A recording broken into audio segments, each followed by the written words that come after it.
Hello guys, good morning all of you. Welcome to the educate to all में आपका स्वागत है। मैं धर्मेंद्र सिंह हाजिर हूँ आपके सामने 27 मई के करंट अफेयर लेके। कृपया वीडियो को पूरा देखें, लाइक शेयर एंड सब्सक्राइब करना ना भूलें और ज़्यादा से ज़्यादा अपने दोस्तों में तथा ग्रुपों में ज़्यादा से ज़्यादा शेयर करें। दोस्तों, आप ये वीडियो कम से कम 1 महीने तक देखिए, फिर आपने आपके अंदर चेंज देखना कि आपकी कितनी नॉलेज इंप्रूव होती है। मेरा दावा है कि आपकी अगर नॉलेज इंप्रूव ना हो तो आप मेरे से बोलना, ठीक है दोस्तों। तो दोस्तों, अब आते हैं अपनी वीडियो पे। हाल ही में सरकार ने सितंबर 2020 से हुनर हाट शुरू करने की घोषणा की है। यह किस मंत्रालय की पहल है?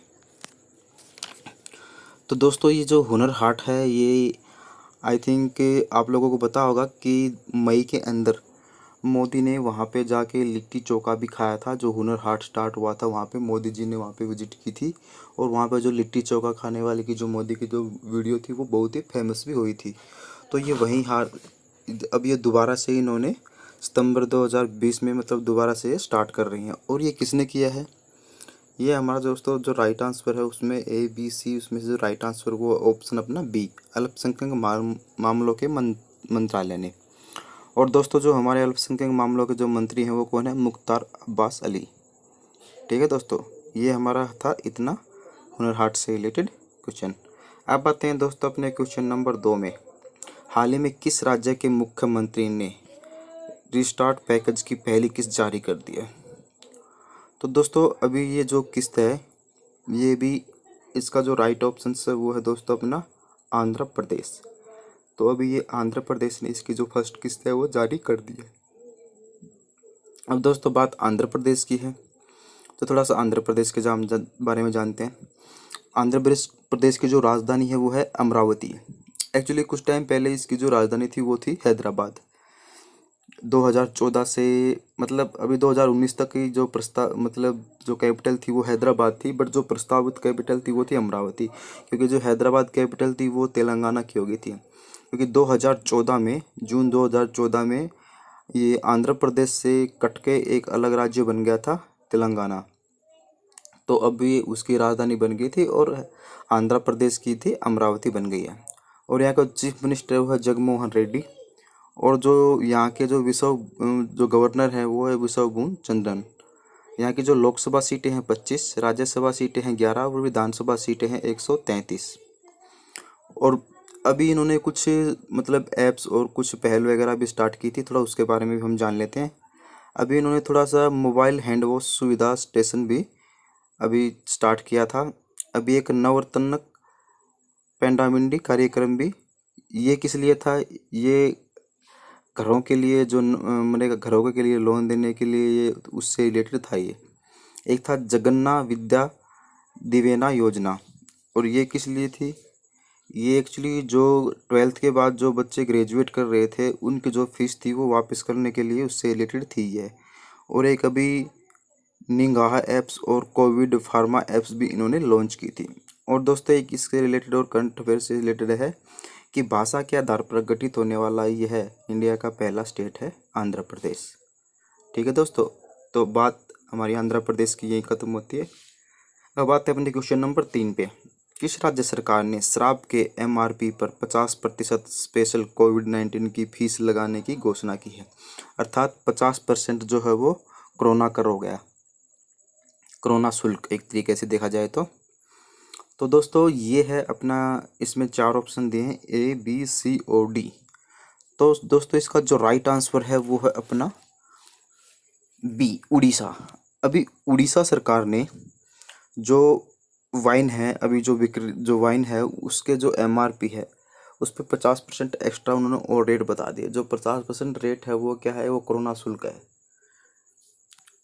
और दोस्तों, अभी अगर आपको करंट से रिलेटेड याद हो तो अभी कुछ टाइम पहले, आई थिंक ये करीबन 15-20 पहले, दिल्ली सरकार ने भी इस तरह का एक शुल्क लगाया था। उन्होंने 75% वाइन महंगी कर दी थी। हुआ ये था कि दिल्ली सरकार ने जो मतलब जब ठेके स्टार्ट किए, मतलब ठेके खोले, उसके बाद लोगों में इतना क्राउड हो गया कि वहाँ पे सोशल डिस्टेंसिंग का और ना ही कोई मतलब किसी तरह का जो कोरोना का जो गाइडलाइंस दी हुई थी केंद्र सरकार ने उसका कोई फॉलो ही नहीं कर रहा था। इतना बुरा हाल था, एक के ऊपर एक बुरी तरह से चढ़े हुए थे बंदे। और इतना मतलब देखने में लग रहा था जैसे पता नहीं क्या या क्या हो रहा है।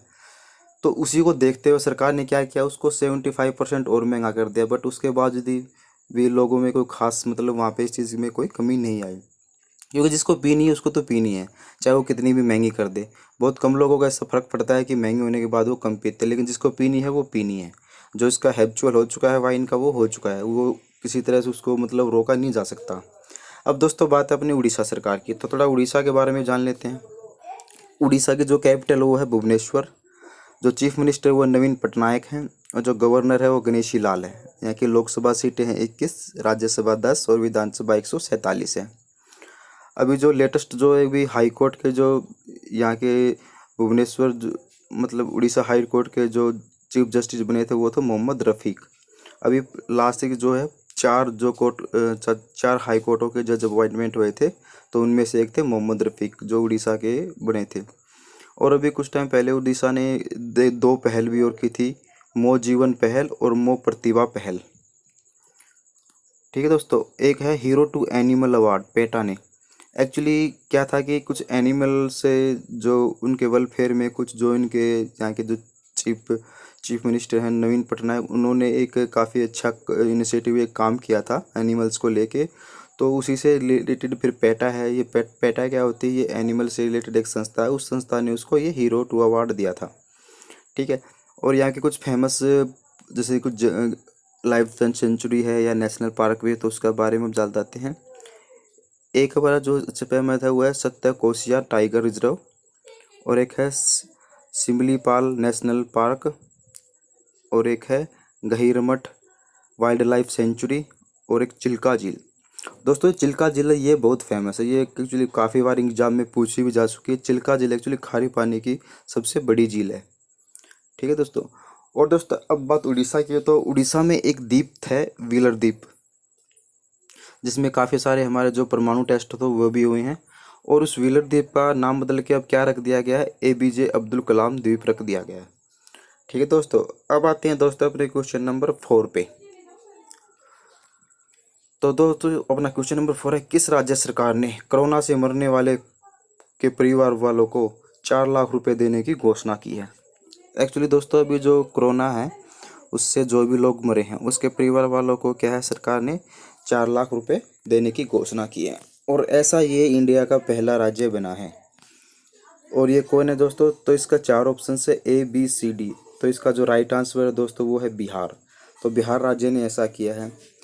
दोस्तों देखो वो राज्य, हर राज्य का एक अपना मतलब पॉइंट ऑफ व्यू है कि वो किस तरह के उसको देखता है, उसके पास कितना फंड है जो रिलीज कर सकते हैं, दे सकते हैं।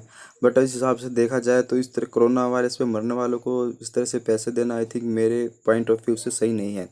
बिकॉज क्या है, अभी तो कोरोना वायरस का कोई रुकने का नाम ही नहीं है, अभी पता नहीं कितने लोग मरेंगे। वैसे ही हमारी जो इकोनॉमी है वो वैसे ही डाउन है, और ऊपर से आप इनको 4 4 लाख रुपए दोगे तो ऊपर से जो लोगों को वैसे तो वैसे ही भूखे मर जाएंगे, फिर सरकार क्या करेगी, टैक्स बढ़ाएगी, वो फिर इनडायरेक्ट वे में जनता से ही वसूल करेगी। तो इस तरह की चीज़ें वैसे करनी तो नहीं चाहिए, बट सरकार का अपना अपना पॉइंट ऑफ व्यू है, और सरकार क्या करती है हम तो उसमें कुछ कर नहीं सकते हैं। तो ऐसा भी बिहार सरकार ने किया है। तो थोड़ा बिहार के बारे में जानते हैं दोस्तों। अब बात थी यहाँ पे बिहार की, तो बिहार की जो कैपिटल है वो है पटना, CM है नीतीश कुमार जी, और गवर्नर है फागू चौहान। और यहाँ की लोकसभा सीटें हैं 40, राज्यसभा सीटें हैं 16, और विधानसभा सीटें हैं 243, और टोटल नंबर ऑफ डिस्ट्रिक्ट है यहाँ पे 38। तो ये था दोस्तों अपने बिहार के बारे में। और दोस्तों बिहार में काफ़ी फेमस मतलब फेमस क्या, जिसमें लोग बहुत ओल्डेस्ट टूरिस्ट प्लेस भी हैं, जैसे बोध गया है, तक्षशिला है, और जहाँ पे गौतम बुद्ध जी ने अपना मतलब गौतम बुद्ध जी जहाँ से बिहार से बहुत ज़्यादा ही उनका अटैचमेंट था, वहाँ पे उन्होंने काफ़ी चीज़ें की थी बोध गया में, और एक दो चीज़ें और भी थी वहाँ पे। तो दोस्तों अब आते हैं अपने क्वेश्चन नंबर 5 पे। अंतर्राष्ट्रीय गुमशुदा बाल दिवस कब मनाया जाता है। तो दोस्तों ये अंतर्राष्ट्रीय गुमशुदा बाल दिवस कब मनाया जाता है, तो दोस्तों ये मनाया जाता है 25 मई को। तो अपना जो ऑप्शन सी है वो राइट आंसर है। ठीक है दोस्तों। और ये क्यों मनाया जाता है दोस्तों, क्योंकि भारत में उसमें से जैसे कि दो तीन बच्चों में से दो बच्चे ऐसे हैं जो अब तक ट्रेस आउट नहीं होते हैं, मतलब जो लापता हो जाते हैं। और जो हमारा जो डाटा है उसमें 2013 से 2015 के बीच करीबन करीबन ये समझ लो आप, इसमें 456 की वृद्धि हुई है संख्या में। और अगर इंडिया की बात देखें तो 180 बच्चे भारत में रोज लापता होते हैं। वैसे दोस्तों आपको पता ही है, क्योंकि अगले जो बच्चों की किडनैपिंग है ये बहुत ज़्यादा होती है। कुछ तो क्या होती है, किडनैपिंग की जाती है, और कुछ क्या होती है अननेसेसरी, मतलब बाई फॉल्ट या गलती से भी चले जाते हैं। फिर उन बच्चों से क्या करते हैं, कहीं भीख मंगवाते हैं रोड पे, कुछ उनके हाथ पैर तोड़ देते हैं या उनको मार देते हैं, उनके जो ऑर्गन्स हैं उनको मतलब बेच देते हैं। इस तरह के बहुत से गोरख धंधे होते हैं जो इनको, जैसे किडनैपिंग होती है या जो भी है, जो गुमशुदा होते हैं जिनकी कोई तलाशी नहीं हो पाती या कोई मिल ही नहीं पाते, उस तरह की जो भी चीज़ें होती हैं उसके अंदर। तो ये हमारा जो 25 मई को है ये गुमशुदा बाल दिवस मनाया जाता है। अब आते हैं दोस्तों अपने क्वेश्चन नंबर 6 पे। बलबीर सिंह सीनियर का निधन हो गया, वह किस खेल से संबंधित थे? तो दोस्तों इसके चार ऑप्शन है, A B C D। तो दोस्तों इसका जो राइट आंसर है वो है ऑप्शन बी, हॉकी। ये हॉकी के बहुत ही ज़बरदस्त प्लेयर थे अपने टाइम में। ये करीबन जब हमारा देश आज़ाद हुआ उस टाइम के प्लेयर हैं। इन्होंने अपनी लाइफ में 3 बार गोल्ड मेडल जीते हैं, ओलंपिक गोल्ड मेडल। ये अपने आप में एक मायने रखता है। एक 1948 में, 1952 में और 1956 में इन्होंने 3 बार लगते गोल्ड ओलंपिक्स में गोल्ड मेडल जीते हैं। तो ये हॉकी के बहुत ही फेमस खिलाड़ी थे। तो दोस्तों अब आते हैं अपने क्वेश्चन नंबर 7 पे। आंध्र प्रदेश उच्च न्यायालय ने एलजी पॉलीमर संयंत्र को जब्त करने का आदेश दिया है, यह कहाँ है? तो दोस्तों ये अभी आप लोगों को याद हो कि 5 मई को, 5 या 6 मई को ऐसा था, एक कांड हुआ था, ठीक है, जिसको बोलते हैं सनाइट। जो एक गैस थी वो लीक हो गई थी। और वो कौन सी गैस थी दोस्तों? अभी 5-6 हफ्ते पहले, मतलब करीबन करीबन 5 या 6 मई की बात है ये, जब ये कांड हुआ था। और ये स्टाइनर करके एक गैस थी, वो लीकेज हो गई थी वहाँ से। ये एलजी पॉलीमर एक जो कंपनी है, ये जो ये प्लास्टिक के संयंत्र बनाती है, तो उसके अंदर ये लीक हो गई थी। तो अभी जो ये है ये पड़ता है अपने आंध्र प्रदेश में, ठीक है दोस्तों। तो ये अपने आंध्र प्रदेश में पड़ता है। तो इसको क्या किया था, आंध्र प्रदेश उच्च न्यायालय ने इसको जब्त कर दिया, एक तरीके से सील कर दिया था। और दोस्तों इसमें कम करीबन करीबन अपने 10-12 लोग, मतलब 12 लोगों की जान भी गई थी, और 800-900 के करीब तो क्या हुआ था, हॉस्पिटलाइज हो गए थे। एक्चुअली हुआ था कि 5 जनवरी को, जब ये करीबन, और ये जो स्टायरिन गैस थी, ये जो कंपनी थी एलजी पॉलीमर, उसमें क्या था कि सुबह जो जैसे एक्चुअली लॉकडाउन तो था ही, जो डेली रूटीन वर्क होता है हल्का फुल्का जो चेकअप करते हैं वो कर रहे थे, तो उस टाइम ये गैस लीकेज हो गई थी। और ये गैस एक्चुअली क्या है, ये रंगीन गैस है और इसमें कोई गंध भी नहीं आती। तो इसलिए लोग जैसे जैसे सूंघते गए, जैसे कोई लोग अपने सुबह पार्क में घूमने गया तो वहीं पे बेहोश हो गया, और जो अंदर सोए वो सोए ही रह गए, क्योंकि ये ऑक्सीजन के साथ मिलके सब लोगों के मतलब अंदर फेफड़ों में चली गई थी। तो उसकी मतलब स्टायरिन गैस की वजह से ही ये बहुत बड़ा कांड था। इससे पहले एक और कांड हुआ था, वो था भोपाल गैस कांड। उसमें कौन सी गैस थी, उसमें थी मिथाइल आइसोनाइड गैस थी, जिस वजह से बहुत लंबा कांड हो गया था। एक्चुअली जो एलजी पॉलीमर थी ये 1966 में, मतलब 1961 में इसे एलजी कंपनी ने इसका अधिग्रहण कर लिया था। उससे पहले ये हिंदुस्तान पॉलीमर के नाम से जानी जाती थी। एक्चुअली ये जो स्टायरिन गैस है ये एक हाइड्रोकार्बन का ही एक तरीके से रूप है, ठीक है दोस्तों। तो ये दोस्तों अपना इतना था अपना इसे से रिलेटेड जो ये गैस थी स्टायरिन। अब आते हैं दोस्तों अपना क्वेश्चन नंबर 8 पे।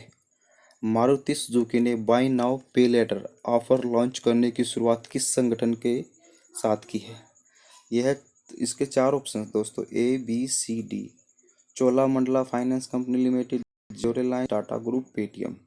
तो दोस्तों जो इसका राइट आंसर है वो है अपना option A, Cholamandalam finance and capital, CIFCL। और इन्होंने क्या है कि 60 दिन का जो सरचार्ज है वो हटा दिया है। मतलब इन्होंने क्या किया, आप आओ, गाड़ी खरीदो और पे बाद में करो। मतलब हैंड टू हैंड आपको कुछ देने की आवश्यकता नहीं है, आप उसको बाद में दे सकते हैं। एक्चुअली दोस्तों पता ही है, लॉकडाउन की वजह से सबसे ज़्यादा इंडस्ट्री में फ़र्क पड़ा है वो ऑटोमोबाइल इंडस्ट्री। इसका तो इतना मंदा छा गया है कि लोग, मतलब क्या है, कंपनी वालों ने वर्करों को निकाल दिया है। क्योंकि ऑब्वियसली बात है, जब गाड़ी बिकेगी नहीं, इनकम ही नहीं होगी, तो फिर एम्प्लॉय को सैलरी कहाँ से देंगे। तो इसी के चलते बहुत से लोग जॉबलेस हो गए हैं, खासकर ये ऑटोमोबाइल इंडस्ट्री के अंदर।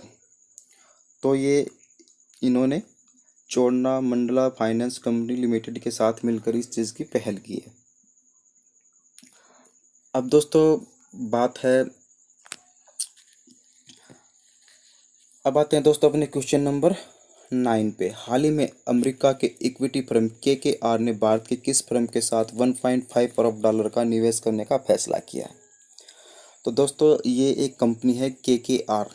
ये अमेरिका की एक, ये क्या है, अमेरिका की ये कंसल्टेंट कंपनी है। तो इन्होंने अभी क्या किया है, ये मतलब अमेरिका की ग्लोबल कंपनी है, इन्वेस्टमेंट फर्म है। तो इसने क्या किया, अभी जो इसका राइट आंसर है वो दोस्तों ऑप्शन बी, रिलायंस जियो के साथ एक कांटेक्ट किया है कि यह रिलायंस जियो में अपने 1.5 अरब डॉलर का निवेश करेगी। जो KKR है वो दोस्तों ये है कोलरबर्ग कैरिस रोबर्ट, ये इस कंपनी का फुल नेम है। तो इसने अभी इसके साथ क्या है, और साथ ही एक डील और भी की है। यह जो रिलायंस कंपनी है उसमें 2.32% की हिस्सेदारी भी खरीदेगी, मतलब उसके अंदर हिस्सेदारी भी रखेगी। तो दोस्तों आपको पता ही है, रिलायंस जियो के जो मालिक हैं वो है मुकेश अंबानी। यह अपने इंडिया के सबसे रिचेस्ट पर्सन हैं और एशिया के सबसे रिचेस्ट पर्सनों में सेकंड नंबर पे आते हैं। कुछ टाइम पहले ये फर्स्ट नंबर पे थे, बट अभी जो जैक मा है, अलीबाबा के जो फाउंडर हैं, वो फर्स्ट नंबर पे हैं एशिया के। अब बात तो एशिया की, अगर पूरे वर्ल्ड की बात करें तो, पूरी वर्ल्ड की बात करें तो जेफ बेजोस करके है जो है, वो वर्ल्ड में सबसे रिचेस्ट पर्सन है। और वो कौन है, वो अमेजन के फाउंडर हैं। अभी दोस्तों अगर से कोरिलेट करें तो अभी सिल्वर हॉक के कंपनी थी, उसने 1.37 कुछ परसेंट की हिस्सेदारी जियो खरीदी थी। और अभी कुछ टाइम पहले फेसबुक ने भी 9.9% की भी हिस्सेदारी रिलायंस जियो की खरीदी थी। ठीक है दोस्तों, ये उतना हो गया अपना, इससे रिलायंस से रिलेटेड है जो भी वो। अब आते हैं दोस्तों अपने क्वेश्चन नंबर 10 पे। हाल ही में किस देश ने विदेशों में OCI श्रेणी के कार्ड धारकों को भारत आने की मंजूरी देती है? तो दोस्तों अभी क्या है कि कोरोना लॉकडाउन के चक्कर में हमारे जो कुछ सिटीजन हैं जो विदेशों में फंसे हुए हैं। एक्चुअली ये OCI क्या होता है, ये होता है ओवरसीज सिटीजनशिप ऑफ इंडिया, इसको बोलते हैं OCI। एक्चुअली होता क्या है, जैसे कुछ लोग थे, अभी क्या किया था कि हमारी जो संसद, मतलब लोकसभा और राज्यसभा में एक प्रस्ताव पास हुआ था कब, 2005 के अंदर। उसमें एक सिटीजन अमेंडमेंट एक्ट के द्वारा मतलब यह किया गया था कि 26 जनवरी 1950 से पहले वो भारत का नागरिक रहा हो या उसके बाद रहा है, उसको यह नागरिकता दी जाएगी। एक्चुअली इंडिया में क्या है दोस्तों, एकल नागरिकता है, सीनियर सिंगल सिटीजनशिप है, जबकि अमेरिका में क्या है, डबल सिटीजनशिप है। एक तो अमेरिका की और एक जिस स्टेट के अंदर रहता है उस स्टेट की। तो जो अमेरिका के अंदर हमारे लोग हैं उनको इस तरह का, मतलब ये जो कार्ड है उनका, ये मतलब कार्ड बनाया जाएगा और उनको इंडिया लाया जाएगा। लेकिन उसके अंदर भी थोड़ी सी एक कंडीशन रखी हुई है। जो ये एक्ट जब बनाया था तो उसके अंदर अमेंडमेंट करने में, तो उसमें ये कंडीशन रखी गई थी, इसको बोलते हैं OCI, तो मतलब भारतीय प्रवासी नागरिक। उसके अंदर एक कंडीशन रखे थे कि जो व्यक्ति 26 जनवरी 1950 से पहले भारत का नागरिक हो, लेकिन वो या उसके कोई, मतलब उसके बेटा या कोई भी, वह पाकिस्तान या बांग्लादेश का नागरिक ना हो। अगर वो वहाँ का नागरिक है तो उसे OCIC overseas citizenship of India जो कार्ड है वो नहीं मिलेगा। तो ये उसकी मतलब टर्म कंडीशन थी। तो इसलिए इसका जो राइट आंसर है दोस्तों वो है ऑप्शन बी, केंद्र सरकार ने इसको भी मंजूरी दी है। तो दोस्तों आज का हमारा हमारी क्लास यहीं समाप्त होती है। आशा है आपको वीडियो पसंद आई होगी। कृपया वीडियो को लाइक शेयर एंड सब्सक्राइब करें। मिलते हैं कल एक नई वीडियो के साथ। Goodbye. जय